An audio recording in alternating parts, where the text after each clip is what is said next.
என்னப்பா திறக்கவே மாட்டேங்குதே? ஏன்பா சாவி இல்லாம எப்படி திறக்கும்? இந்தாங்க சாவி.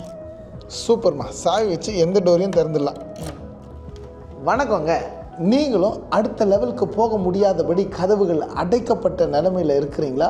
உங்களுக்கும் ஒரு கீ தரேன். நிச்சயமாக அந்த கீ உங்கள் டோர்ஸ் ஆஃப் நெக்ஸ்ட் லெவலை ஓப்பன் பண்ணி கொடுக்கும். என்னன்னு கேட்குறீங்களா? Key. Keep educating yourself. அதுதாங்க அந்த கீ. எஜுகேஷன், கல்வி அப்படிங்கிற அந்த வார்த்தை கேட்ட உடனே நமக்கு முதல்ல ஞாபகத்துக்கு வருகிறது பள்ளியும் கல்லூரியும் தாங்க. ஆனால் கல்வி வெறும் கல்லூரி பள்ளியோட மாத்திரம் முடிவடைகிறது இல்லை. So learning is an everyday experience. இன்றைக்கு உலகத்தில் நன்மைகளை கற்றுக் கொடுக்குற காரியங்கள் நிறைய இருக்குங்க. உதாரணத்துக்கு புஸ்தகங்கள் இருக்கிறது, இணையதளங்கள் இருக்கிறது. உங்களுடைய முன்னேற்றத்திற்கு எது அவசியமோ அதற்குண்டான படிப்புகளை, கல்வியை ஒவ்வொரு நாளும் படிச்சுக்கிட்டே இருங்க. பரிசுத்த வேதாகமத்தில் ERV என்கின்ற தமிழ் வெர்ஷனில் நான் வாசிக்கிறேன் ஒரு வசனம்.